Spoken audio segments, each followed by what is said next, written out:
kayu jati yang dipoles mengkilap, memantulkan cahaya temaram dari lampu minyak yang digantung di teras. Aroma melati yang baru dipetik bercampur dengan wangi dupa cendana yang dibakar di pojok ruangan. Malam itu, di penghujung tahun 1992, di sebuah desa yang masih kental dengan adat dan kepercayaannya di kaki Gunung Lawu, rutinitas mingguan itu kembali digelar. Arisan ibu-ibu RT 03. Pertemuan kali ini diadakan di rumah Bu Wina, seorang janda kaya raya yang dikenal dermawan namun misterius. Rumahnya adalah yang paling megah di desa itu. Sebuah rumah joglo kuno yang konon dibangun di atas sendang keramat. Ruang tengah yang luas telah disulap menjadi tempat pertemuan. 13 ibu-ibu termasuk tuan rumah duduk bersila di atas tikar pandan yang bersih. Mereka semua mengenakan kebaya sederhana, tampak anggun, meski wajah-wajah mereka memancarkan kelelahan khas ibu rumah tangga. Di antara keramaian itu, tampaklah 5 tokoh utama. Bu Devi, seorang guru sekolah dasar yang baru pindah dan masih canggung dengan kebiasaan desa. Bu Nani, ketua arisan yang cerewet namun paling teratur dalam urusan administrasi. Bu Husna, seorang penjahit yang dikenal paling religius dan sering memberikan nasihat keagamaan. Bu Wina, si tuan rumah yang tenang dan selalu tersenyum samar. Dan Bu Indah, ibu muda yang paling sering mengeluh tentang kesulitan ekonomi. Baik ibu-ibu sekalian, Bu Nani memulai. Suaranya lantang, memecah obrolan ringan. Kita buka arisan malam ini. Siapa yang sudah siap setoran? Mohon maju. Kali ini totalnya Rp2.250.000. Lumayan, bisa buat beli gabah saat panen nanti.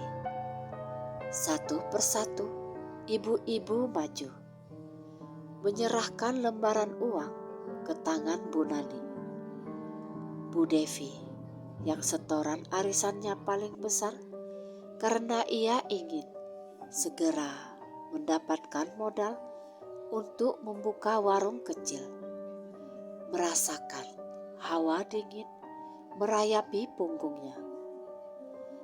Meskipun malam itu udara terasa hangat dan lembab, pandangannya tak sengaja jatuh ke sudut ruangan di mana ada patung kayu ukiran ular naga yang besar dan tampak seperti mengawasinya. Setelah sesi setoran selesai, Bu Nani mengocok kertas undian di dalam sebuah mangkuk keramik bergambar merak. Semua mata tertuju pada mangkuk itu. Ketegangan kecil menyelimuti ruangan. Sebelum kita tarik, saya ingin mengingatkan, arisan ini sudah berjalan 8 putaran, 13 orang.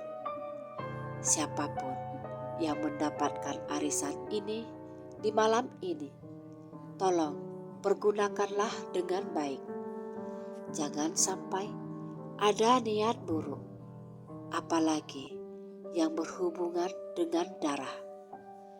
Perkataan Bu Wina terasa janggal.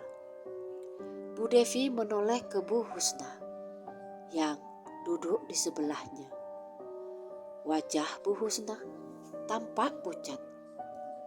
Matanya memandang patung naga tadi dengan ketakutan yang kentara. "Maksudnya Bu Wina ini apa ya, Bu?" bisik Bu Devi. Bu Husna hanya menggeleng pelan, lantas berbisik kembali. "Malam ini Mbak Devi, malam Jumat Kliwon." Bu Devi merinding. Ia ingat, ia pernah mendengar bisikan-bisikan tetangga tentang Bu Wina dan rumahnya yang diselimuti aura mistis. Konon, di bawah rumahnya tersembunyi sebuah pusaka yang dijaga oleh makhluk halus. "Baiklah Bu Wina, terima kasih atas wejanganmu." Bu Nani mencoba mencairkan suasana. "Kita kocok ya. Bismillahirrohmanirrohim." Bu Nani menutup mata. Tangannya mengaduk gulungan kertas lalu menarik satu.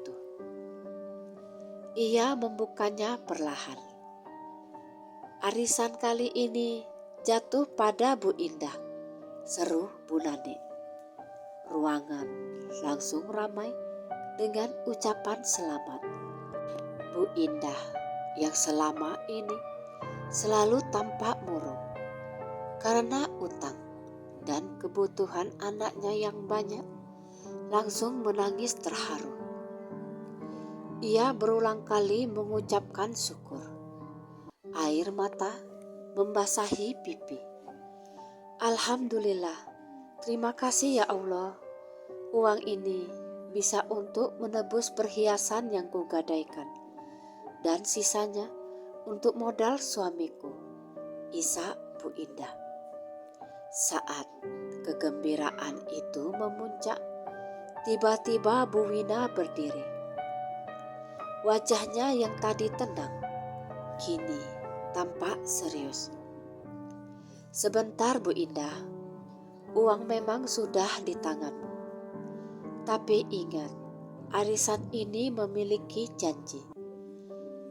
Jangan pernah meminjamkan uang ini untuk usaha yang haram atau membelanjakannya untuk keperluan yang mengandung dendam," ujar Bu Wina dengan suara penuh tekanan. Bu Indah mengangguk cepat. "Saya janji Bu Wina, tidak akan. Semuanya untuk keluarga saya." "Bagus." Bu Wina menghela nafas panjang. Matanya yang tajam menatap satu persatu wajah yang ada di ruangan. Karena jika janji itu dilanggar, arisan ini akan menuntut balasan yang berdarah. Semua terdiam. Keheningan yang tiba-tiba ini terasa mencekik. Bu Devi merasa seperti ada yang berbisik di telinganya. Sebuah suara yang dingin dan kuno. Pertemuan arisan malam itu ditutup dengan cepat setelah Bu Wina selesai berbicara. Para ibu-ibu bergegas pulang, membawa pulang rasa gembira Bu Indah dan kecemasan Bu Wina yang samar-samar.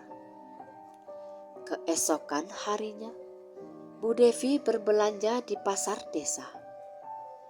Ia bertemu dengan Bu Husna yang sedang memilih sayuran.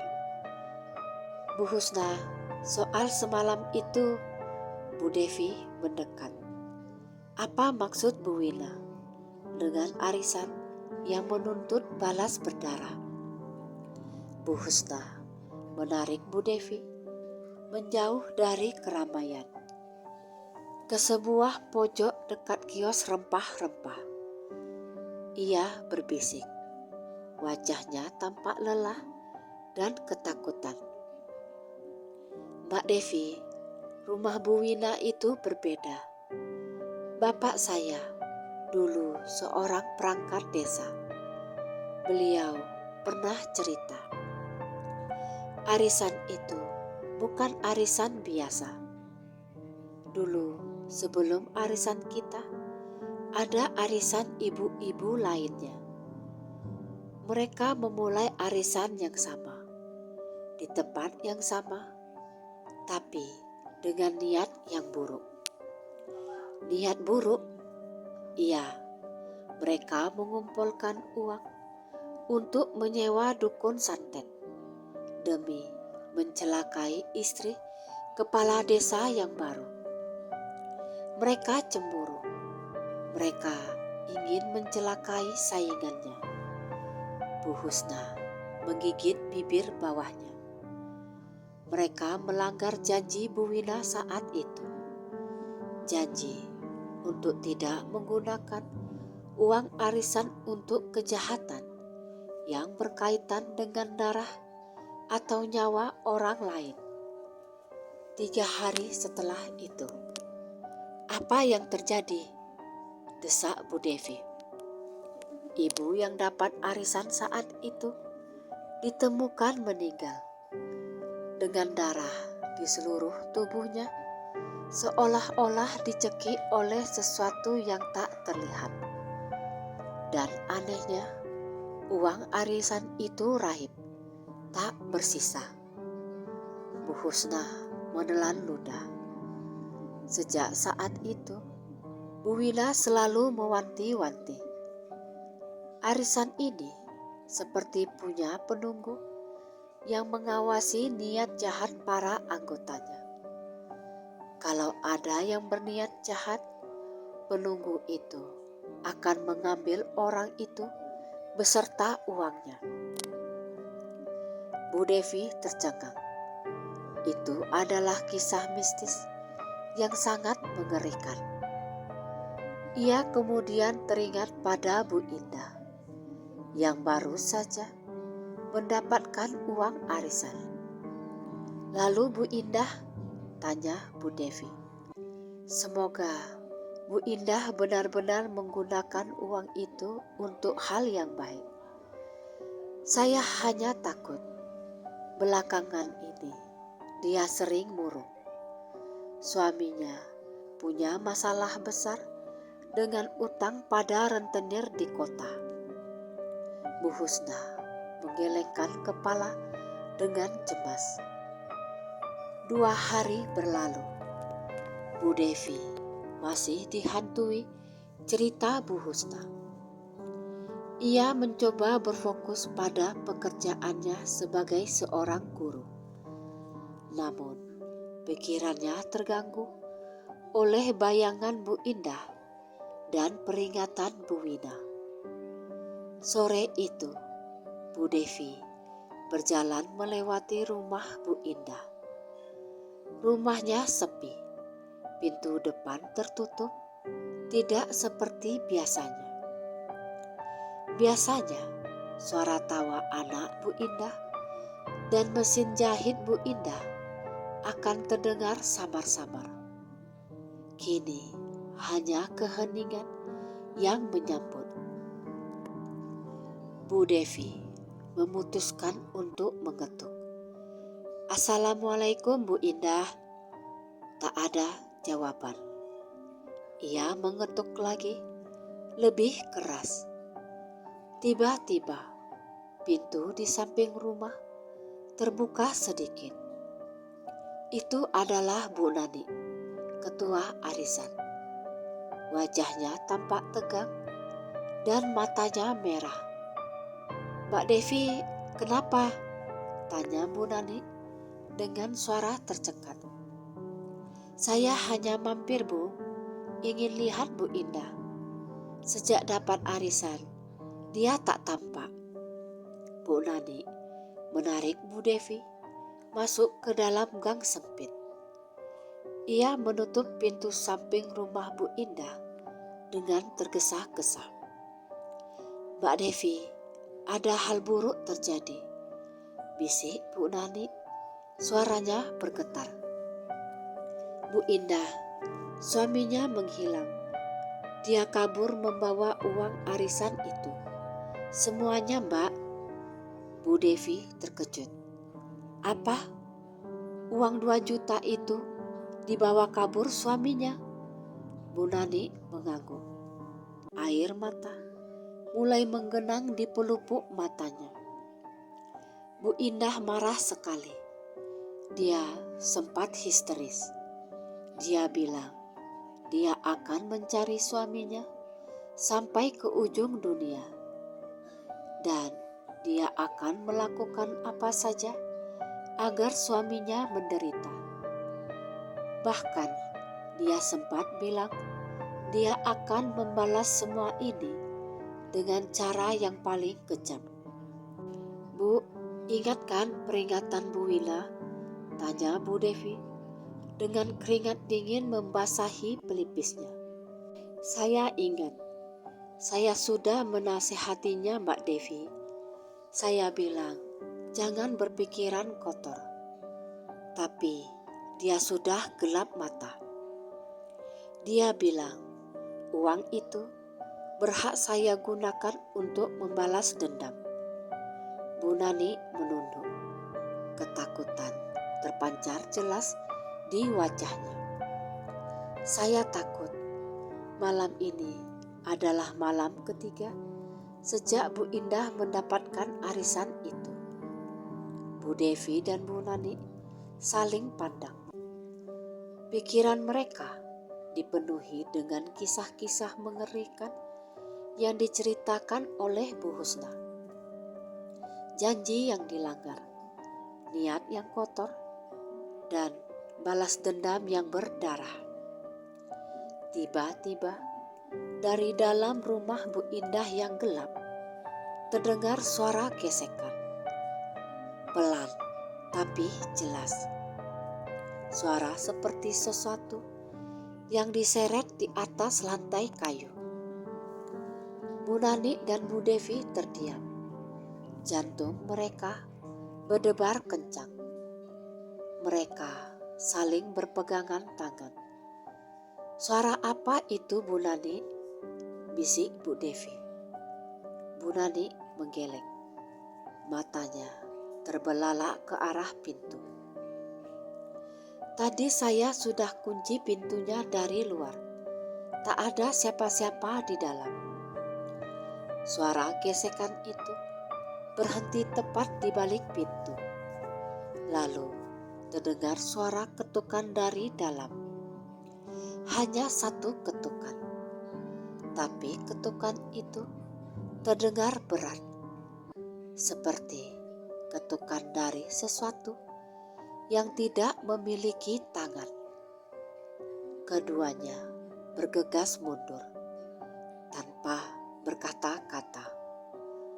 Mereka berlari menjauh dari rumah Bu Indah, meninggalkan keheningan yang mencekam dan ketukan yang terasa seperti pertanda buruk yang baru saja dimulai. Apakah kutukan arisan itu sudah mulai bekerja? Malam hari setelah kejadian di rumah Bu Indah, tidur Bu Devi tak nyenyak. Setiap menutup mata, ia mendengar kembali suara ketukan berat dan gesekan misterius dari balik pintu yang terkunci. Ia merasa wajib melakukan sesuatu. Bukan hanya untuk Bu Indah, tetapi juga untuk keselamatan seluruh anggota arisan.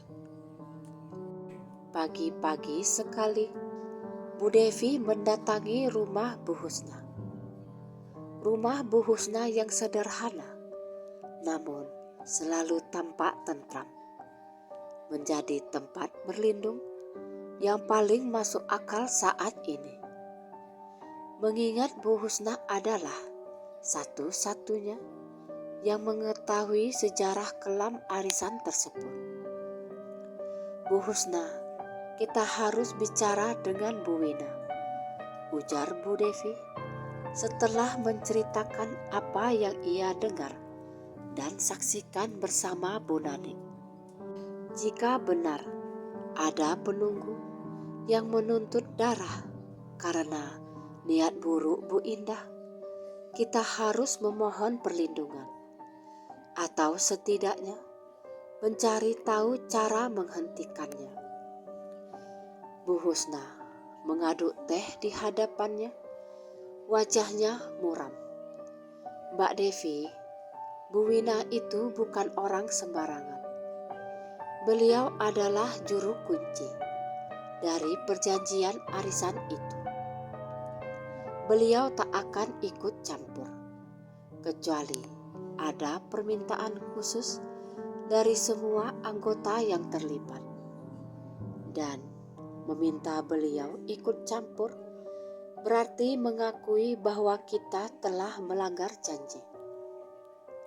Tapi Bu Indah sudah gelap mata Bu Husna. Dia ingin membalas dendam pada suaminya. Niat itu sudah cukup kotor, bukan? Bu Husna menghela nafas panjang. Baiklah, saya akan menemani Mbak Devi. Tapi kita tidak bisa berdua saja. Kita butuh Bu Nani sebagai ketua. Dan kita juga harus menemui Bu Indah. Bu Indah, setelah apa yang kita dengar dari rumahnya? Tanya Bu Devi sedikit ragu.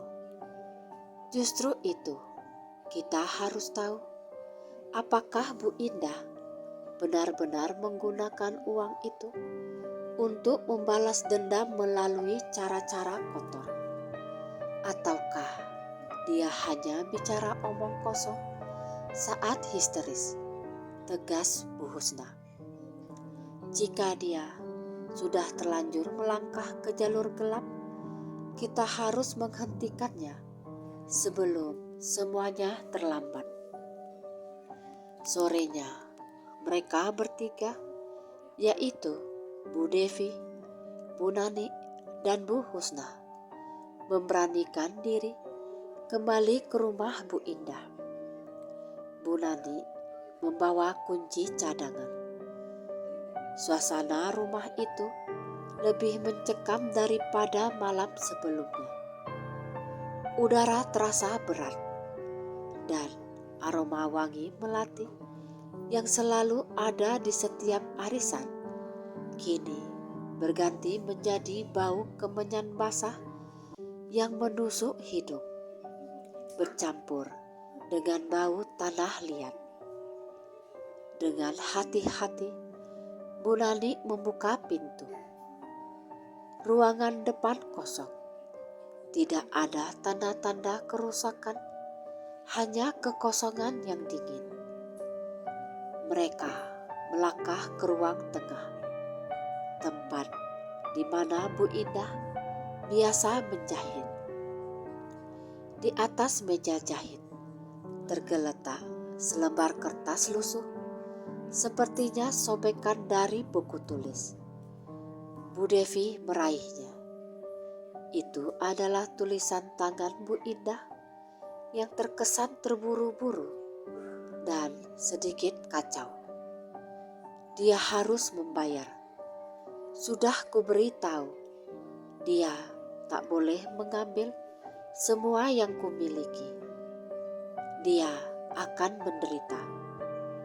Aku sudah tahu caranya. Aku sudah mendapatkan pembantu yang kuat. Aku harus membalasnya. Mereka harus tahu arisan berdarah tidak boleh dihina. Bu Nani yang membaca tulisan itu dari balik bahu Bu Devi langsung menutup mulutnya, menahan jeritan. Ya Tuhan, dia benar-benar melakukannya, bisik Bu Husna gemetar. Mereka mencari Bu Indah di seluruh rumah. Bu Indah ditemukan di kamar mandi belakang. Ia duduk meringkuk di sudut, wajahnya tertutup lutut. Ia tampak seperti baru saja selesai menangis berhari-hari. Bu Indah, panggil Bu Nani, bergegas mendekat. Bu Indah mengangkat kepalanya. Matanya merah dan bengkak. Tetapi sorot matanya yang biasanya penuh kesedihan kini digantikan oleh tatapan kosong dan dingin. Bibirnya tersenyum tipis. Senyum yang sama sekali tidak menunjukkan kebahagiaan. "Kalian datang," kata Bu Indah.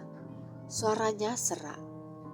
"Aku baru saja menyelesaikan urusanku. Aku sudah mendapatkan apa yang kucari." "Urusan apa, Bu Indah? Siapa yang kau cari?" tanya Bu Devi, mencoba berbicara selembut mungkin. Bu Indah tertawa kecil. Tawa itu terdengar seperti daun kering yang diremas. "Suamiku, dia akan kembali. Dia akan merasakan sakit. Aku sudah menyerahkan sesuatu untuk membayarnya." Pembantu itu kuat sekali. Dia menjanjikan dendam yang tuntas. Bu Husna melangkah maju, tangannya menggenggam tasbih. "Bu Indah, siapa yang kau panggil? Apa yang kau gunakan untuk membayarnya? Itu perbuatan syirik. Itu melanggar janji arisan." Tiba-tiba mata Bu Indah yang kosong menajam, menatap Bu Husna dengan pandangan penuh amarah. "Diam, Bu Husna. Kalian tak tahu apa-apa tentang penderitaanku. Uang arisan itu adalah hakku. Aku berhak menggunakannya untuk apa saja, termasuk membalas pengkhianatan. Arisan ini mau menuntut darah, silahkan. Aku akan berikan. Tapi bukan darahku, melainkan darah pengkhianat." Bu Indah bangkit. Tubuhnya tampak lebih kurus dan tinggi. Saat Bu Indah berteriak, tiba-tiba lilin yang mereka bawa untuk penerangan padam. Ruangan menjadi gelap total. Bau kemenyan basah semakin kuat, dan suara tawa melengking yang jelas bukan tawa Bu Indah terdengar dari loteng rumah. Ketiga ibu itu panik. Mereka melangkah keluar dari kamar mandi. Sementara Bu Indah hanya berdiri tegak di kegelapan, tertawa tanpa suara.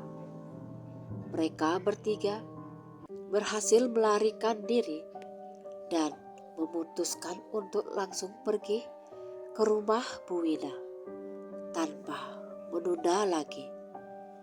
Mereka tak punya pilihan lain. Ketika mereka tiba di rumah joglo Bu Wina, suasana di sana sangat berbeda. Rumah itu terang benderang. Di ruang tengah, di depan patung ular naga, Bu Wina duduk bersila. Matanya terpejam. Di hadapannya ada sesajen lengkap dengan 7 macam kembang dan cawan perak berisi air. Aroma dupa cendana begitu pekat. Bu Wina membuka mata, seolah sudah tahu akan kedatangan mereka. "Aku tahu kalian akan datang. Aku juga tahu apa yang terjadi pada Bu Indah. Bu Nani, yang paling ketakutan langsung bersimpuh. "Tolong kami, Bu Wina. Bu Indah sudah gelap mata. Dia memanggil sesuatu yang jahat dan dia telah melanggar janji arisan. Janji itu adalah niat. Uang itu akan disucikan di malam Kliwon. Barang siapa yang menggunakan uang itu dengan niat kotor, niat untuk mencelakai orang, maka dia telah mengaktifkan kutukan pertama." "Kutukan pertama?" tanya Bu Devi. "Ya, kutukan pertama adalah pengambil alihan. Entitas yang menjaga arisan itu akan mengambil jiwa yang berniat jahat, dan jiwanya akan digunakan sebagai pembantu untuk menjalankan niat buruknya. Bu Indah bukan lagi Bu Indah yang kalian kenal. Dia sudah menjadi wadah bagi dendamnya." Bu Husnah mendekat. "Kalau begitu, apa yang harus kami lakukan? Bukankah seharusnya yang diambil adalah nyawa Bu Indah, seperti yang dulu terjadi?" Bu Wina menggeleng. "Itu dulu. Sekarang entitas itu menjadi lebih pintar. Ia tahu jika ia hanya mengambil Bu Indah, dendamnya tidak akan terwujud. Ia membutuhkan darah yang dicari Bu Indah, yaitu darah suaminya yang telah mengkhianati janji suci pernikahan." Bu Devi merenung. "Jadi Bu Indah yang sekarang itu sedang mencari suaminya untuk dibunuh?" "Benar," Bu Wina membenarkan. "Dan jika darah itu tumpah, ritual dendam itu akan selesai. Tapi yang paling penting, karena kutukan sudah aktif, entitas itu akan mencari wadah baru, dan wadah berikutnya akan diambil dari sisa anggota arisan yang paling mudah dikuasai oleh ketakutan dan keputusasaan." Semua terdiam, saling pandang dengan ngeri. Mereka semua adalah ibu-ibu yang memiliki masalah dan ketakutan masing-masing.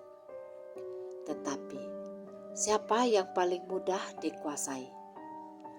Lalu, apa yang bisa kami lakukan untuk menghentikan Bu Indah dan penunggunya itu?" desak Bu Devi.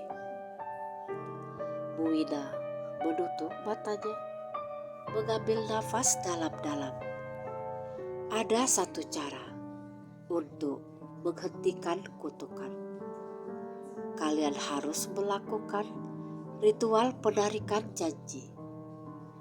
Kalian harus mengumpulkan seluruh sisa uang arisan yang ada. Kalian harus temukan suaminya sebelum Bu Indah menemukannya. Dan di malam Jumat Kliwon berikutnya, kalian harus melakukan ritual di rumah ini, di tempat yang sama saat arisan dibuka, dengan niat yang suci untuk menghentikan dendam dan mengembalikan uang itu ke tempat asalnya. Tapi kami tak punya cukup waktu untuk mencari suaminya Bu Wina. Bagaimana jika Bu Indah menemukannya lebih dulu?" Bu Nani bertanya.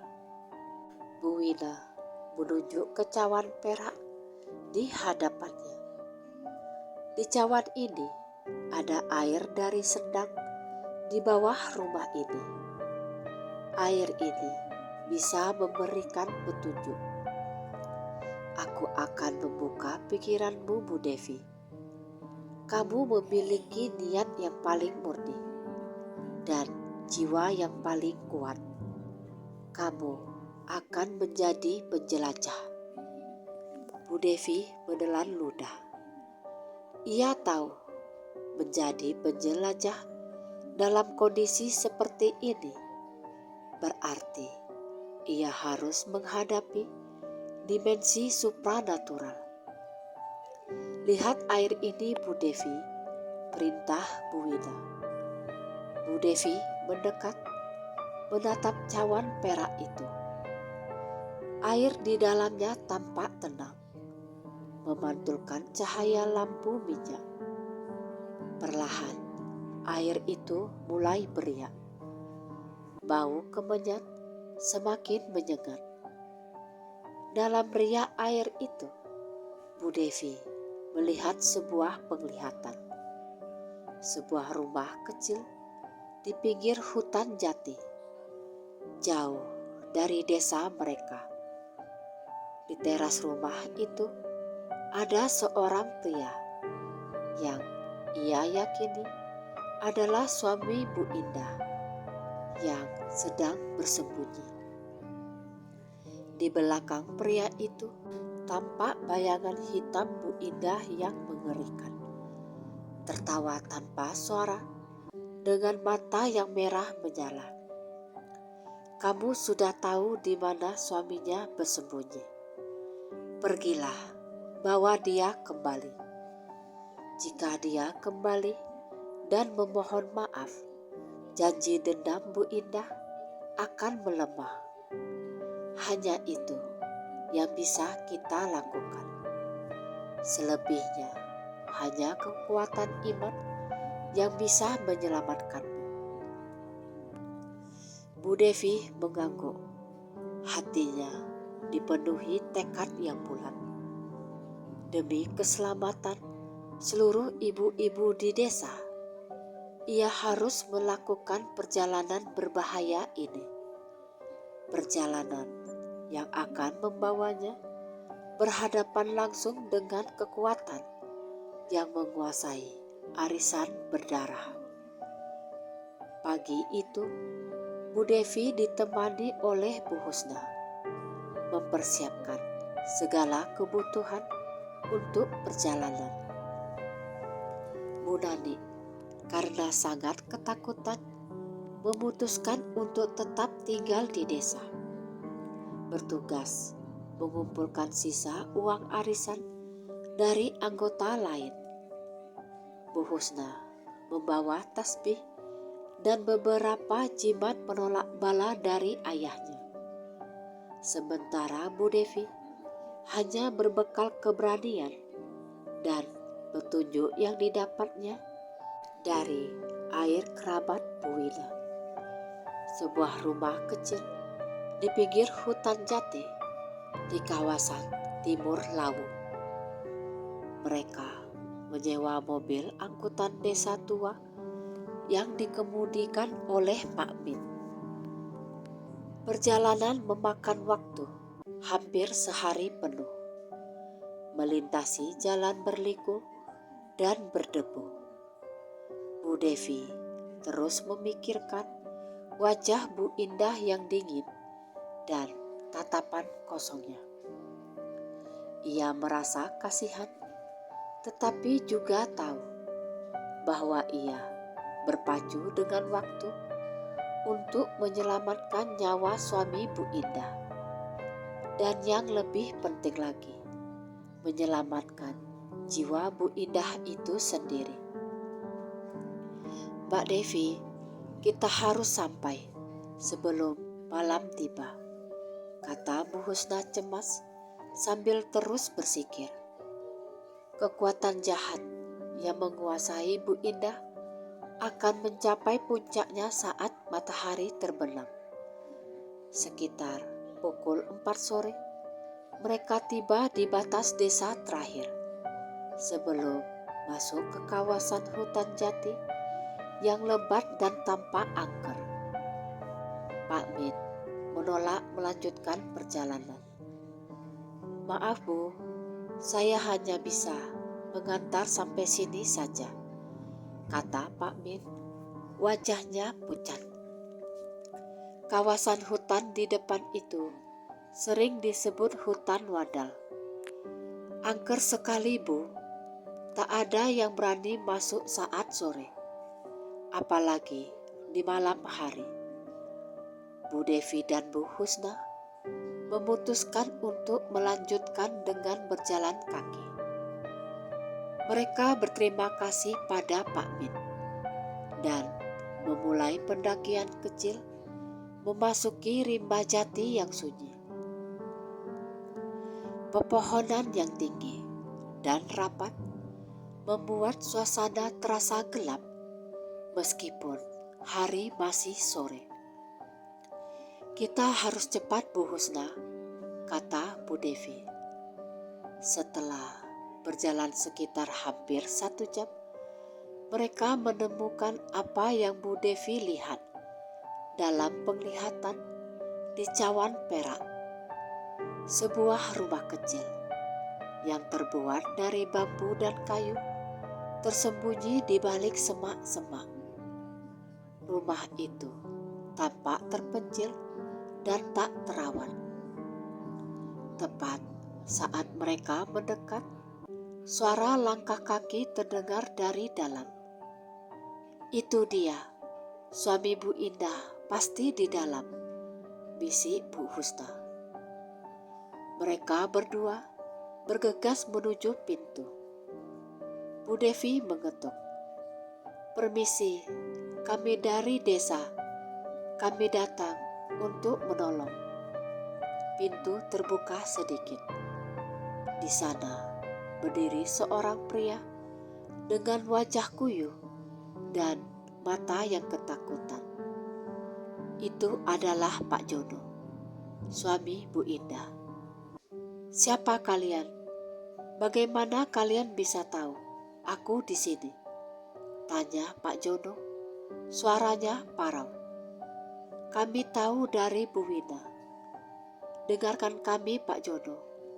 Bu Indah, istri Anda, sedang dalam bahaya besar.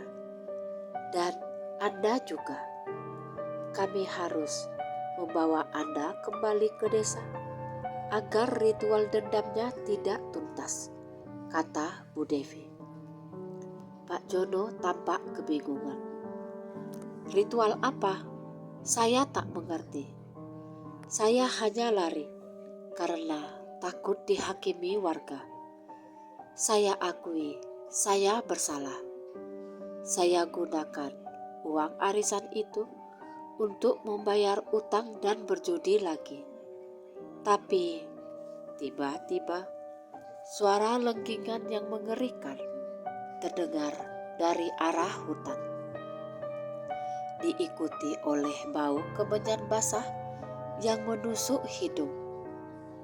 Pohon-pohon jati di sekitar rumah seolah-olah berdesir karena angin kencang yang datang tiba-tiba. Dia datang, seru Bu Husna. Wajahnya langsung pucat. Cepat Pak Jono, kita harus pergi. Pak Jono panik dan mencoba berlari keluar. Namun saat ia melangkah di teras, bayangan hitam muncul di hadapannya, menghalangi jalan. Bayangan itu perlahan-lahan membentuk sosok Bu Indah. Tetapi sosok itu jauh lebih tinggi, kurus, dan matanya memancarkan api merah yang menyala. Kau tak bisa lari, Jono. Kau harus membayar. Suara itu bukan suara Bu Indah, melainkan suara gema yang berat dan menyeramkan. Pak Jono menjerit. Lututnya lemas. Ia terjatuh di lantai teras. Bu Devi dan Bu Husna langsung mengambil posisi. Bu Husna mengeluarkan tasbihnya, mulai melantunkan ayat-ayat suci dengan suara bergetar. Pergi, Kau bukan Bu Indah. Jangan ganggu dia, teriak Bu Husna. Sosok Bu Indah itu tertawa melengking. Dia sudah memberiku izin.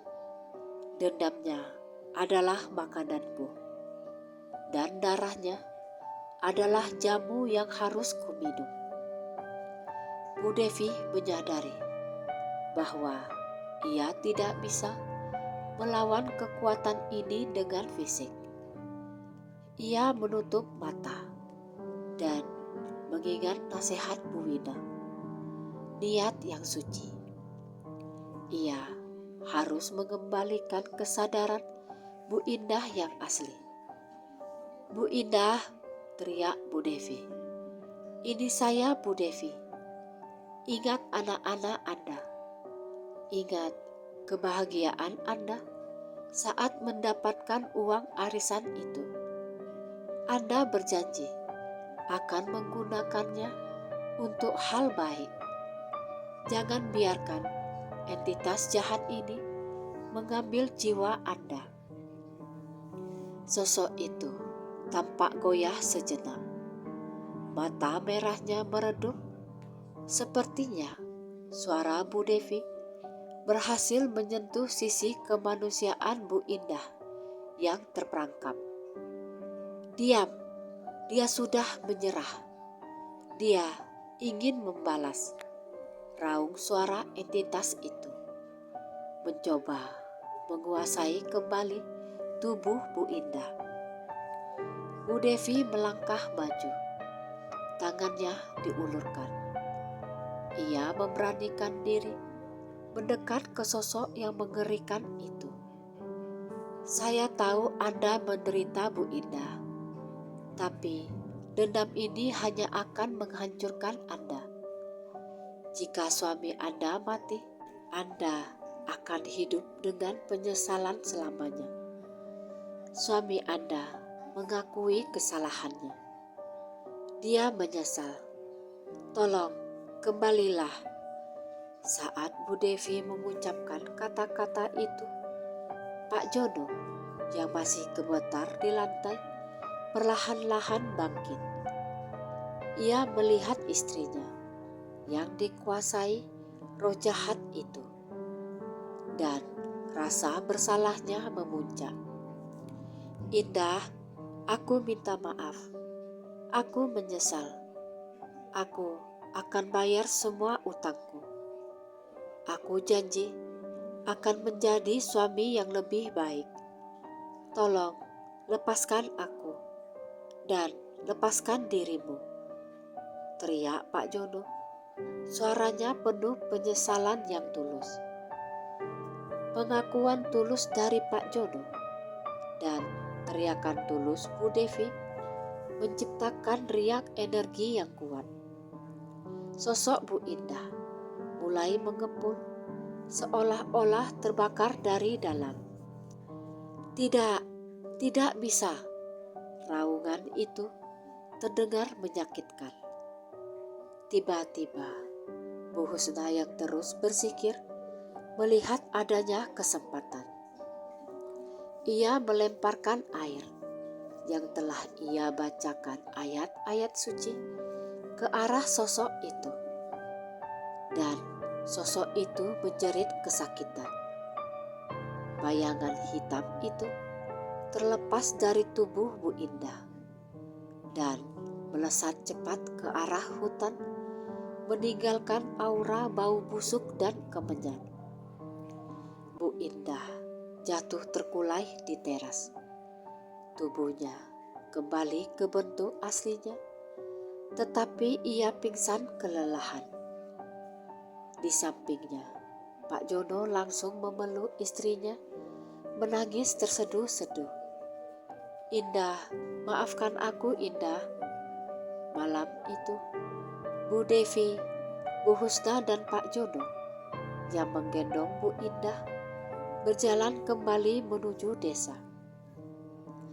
Mereka berhasil melewati ancaman entitas jahat, tetapi mereka tahu bahwa pekerjaan belum selesai. entitas itu hanya terusir sementara dan kutukan arisan belum sepenuhnya dicabut. Mereka kembali ke desa tengah malam dan langsung menuju rumah Bu Wina. Di sana, Bu Wina dan Bu Nani sudah menunggu, dikelilingi oleh seluruh anggota arisan yang lain. Di tengah ruangan, uang arisan yang berhasil dikumpulkan Bu Nani diletakkan di atas nampan perak di depan patung ular naga. Kalian berhasil. Niat suci kalian telah mengusir entitas itu dari wadahnya, ujar Bu Wina, tatapannya penuh hormat. Tapi sekarang kita harus menyelesaikan ritual pencabutan janji. Bu Indah masih pingsan, berbaring di kamar samping. Pak Jono duduk di sebelahnya, menjaga dengan penuh penyesalan. Bu Wina memimpin ritual. Ia memerintahkan semua anggota arisan untuk duduk melingkar dan memejamkan mata. Uang ini adalah simbol kesucian niat. Barang siapa yang telah berniat jahat harus memohon ampunan. Uang ini telah ternoda oleh dendam, tetapi kini telah disucikan oleh pengampunan dan penyesalan. Bu Wina membacakan mantra-mantra kuno dalam bahasa Jawa yang halus. Bu Devi melihat patung ular naga itu.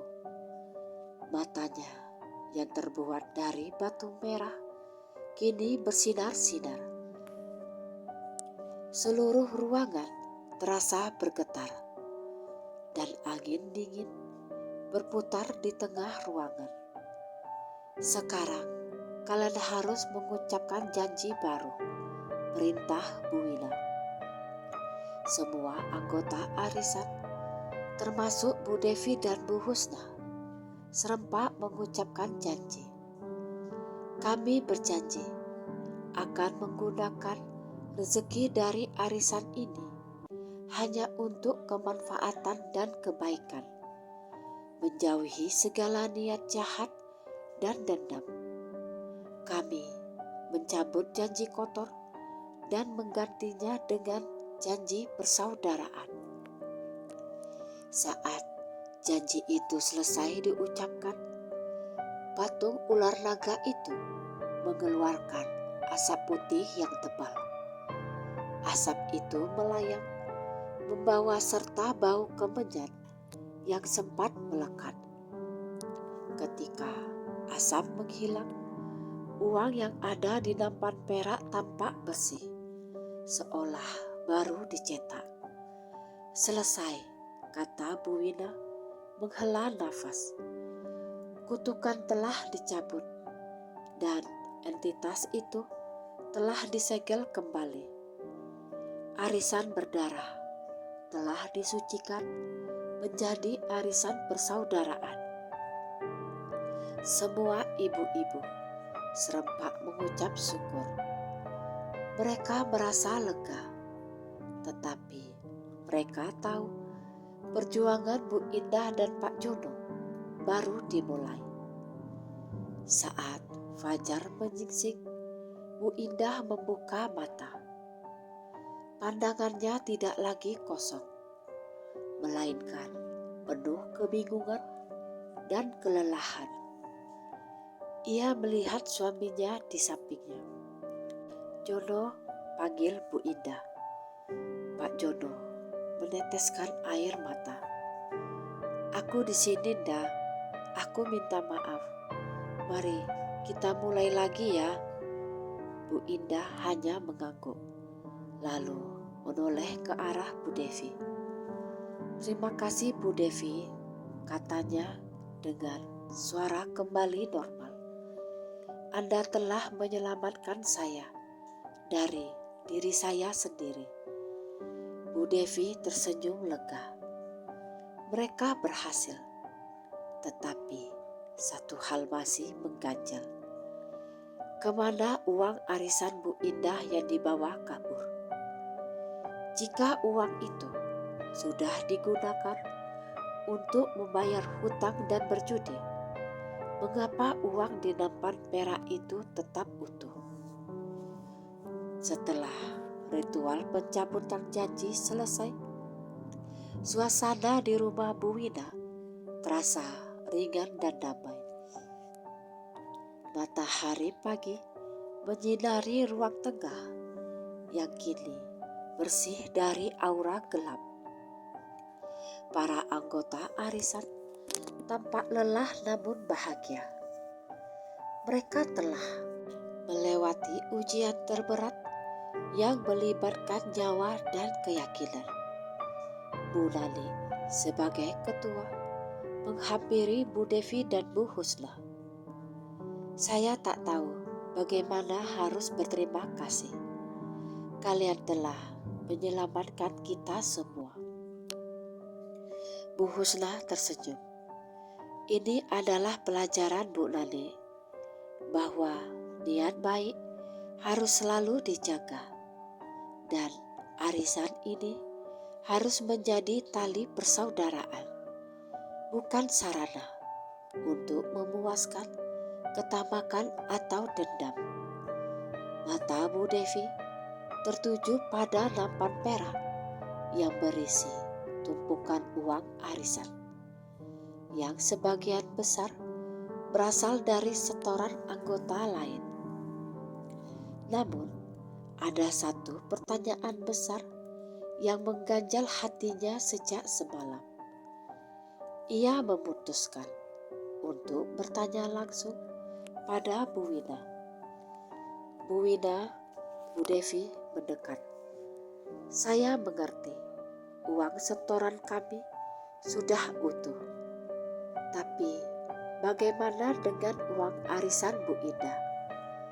Pak Jono bilang uang itu sudah habis untuk berjudi dan membayar hutang. Bukankah seharusnya ada kekurangan 2 juta rupiah? Bu Wina tersenyum misterius. Senyum yang kali ini terasa menenangkan. Ia mengangguk, lalu menunjuk ke sebuah peti kayu jati kecil di sudut ruangan, di samping patung ular naga. Uang yang dilihat Bu Devi di nampan itu adalah setoran murni dari anggota arisan yang tersisa. Uang arisan yang didapatkan Bu Indah 2.250.000 rupiah memang sudah habis digunakan oleh suaminya. Kutukan itu berhasil mengambil uang itu kembali, bahkan saat Pak Jono membawanya kabur. Semua ibu-ibu tercengang. Lalu bagaimana Bu Indah bisa menebusnya? Tanya Bu Nani. Dendam yang dilakukan Bu Indah dengan memanggil entitas jahat itu adalah pelanggaran, dan itu harus dibayar. Bukan dengan darah suaminya, melainkan dengan pengorbanannya sendiri, kata Bu Wina. Suaranya mengandung kesedihan yang samar.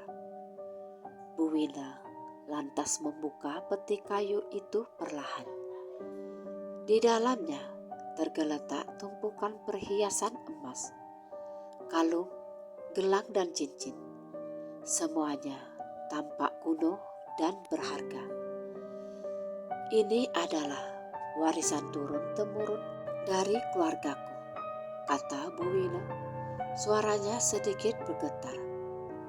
Saat arisan berdarah pertama kali didirikan oleh nenek moyangku, kami membuat perjanjian dengan penunggu di Sendang. Perjanjian itu berisi janji bahwa setiap arisan yang bermasalah karena niat jahat harus ditebus oleh sang juru kunci dengan harta yang paling berharga miliknya sebagai simbol pengorbanan suci. Ini adalah harga yang harus dibayar untuk mencabut kutukan agar desa terhindar dari malapetaka. Bu Devi tersentak. Jadi, Bu Wina bukan hanya juru kunci, tetapi juga penanggung jawab yang harus membayar mahal atas setiap pelanggaran janji. Inilah alasan mengapa Bu Wina selalu mewanti-wanti anggota arisan agar menjaga niatnya. Bu Wina, Bu Devi tak bisa melanjutkan kata-katanya. Bu Wina tersenyum lagi. Jangan khawatir, harta bisa dicari, tetapi nyawa dan persaudaraan itu lebih berharga. Saya telah menjual perhiasan ini tadi malam, sesaat setelah kalian pergi mencari Pak Jono. Hasil penjualan ini tepat Rp2.250.000 adalah uang pengganti yang akan diserahkan pada Bu Indah agar dia bisa memulai hidupnya kembali tanpa menanggung beban utang arisan. Para anggota arisan terdiam. Air mata mulai menetes di pipi Bu Husna dan Bu Nani. Mereka menyadari Bu Wina yang selama ini tampak misterius dan dingin adalah sosok yang paling berkorban demi persaudaraan mereka. Setelah Bu Indah siuman dan mengetahui semua yang telah terjadi, ia menangis sejadi-jadinya, memeluk Bu Wina dan meminta maaf berkali-kali. Saya tak tahu harus membalas kebaikan Anda bagaimana, Bu Wina, isak Bu Indah. Cukup jaga niat baikmu, dah, jawab Bu Wina lembut. Dan gunakan uang ini untuk kebaikan. Mulai sekarang, arisan ini adalah simbol kebangkitanmu. Pak Jono, suaminya, berjanji di hadapan seluruh anggota arisan dan Bu Wina bahwa ia akan berubah. Ia akan bekerja keras dan menghentikan semua kebiasaan buruknya. Ia berjanji akan menjadi suami yang lebih bertanggung jawab. Dengan uang pengganti dari Bu Wina, Bu Indah dan Pak Jono berhasil menebus kembali sedikit perhiasan mereka yang sempat digadaikan dan membuka warung makan kecil. Mereka bekerja keras dengan Pak Jono yang kini gigih membantu. Bukan lagi lari dari masalah. Mereka menepati janji mereka untuk memulai hidup yang baru. Bu Devi sendiri akhirnya mendapatkan giliran arisan pada putaran berikutnya. Uang itu ia gunakan untuk membuka warung kecilnya di depan rumah, seperti yang ia impikan selama ini. Warungnya ramai dan ia selalu ingat untuk menjaga niat baik dalam setiap usahanya. Setahun kemudian, di malam Jumat Kliwon yang cerah, arisan ibu-ibu kembali diadakan di rumah Bu Devi. Rumahnya kini sudah lebih hidup dengan adanya warung kecil yang terang. Para anggota arisan yang kini berjumlah 13 orang yang utuh duduk bersama. Bukan lagi dengan ketakutan, tetapi dengan tawa dan kehangatan yang tulus. Bu Devi, Bu Nani, Bu Husna dan Bu Indah kini menjadi sangat dekat. Mereka sering berbagi cerita dan saling mendukung. Saat Bu Nani akan mengocok undian, Bu Wina yang duduk di posisi kehormatannya berbicara dengan senyum yang hangat. Ibu-ibu sekalian, malam ini adalah akhir dari putaran kedua arisan persaudaraan kita. Kita telah membuktikan bahwa tali persaudaraan yang tulus jauh lebih kuat daripada kutukan dan dendam. Uang ini sekarang benar-benar menjadi berkah karena niat kita semua telah disucikan. Bu Nani mengocok undian, dan kali ini nama yang keluar adalah Bu Husna. Ruangan itu dipenuhi tepuk tangan. Bu Husna berencana menggunakan uang itu untuk menyekolahkan anaknya ke jenjang yang lebih tinggi. Bu Devi memandang Bu Wina, dan Bu Wina balas menatap, mengangguk kecil, seolah berkata, akhirnya semuanya berakhir bahagia. Mereka semua tahu kisah arisan berdarah telah menjadi legenda kelam yang mengingatkan mereka untuk selalu menjaga niat baik di atas segalanya. Dan yang paling penting, mereka belajar bahwa di balik sosok misterius seperti Bu Wina ada pengorbanan yang tak ternilai harganya demi menjaga kedamaian dan persaudaraan di desa itu. Arisan itu kini benar-benar menjadi arisan persaudaraan yang membawa rezeki dan berkah bagi semuanya.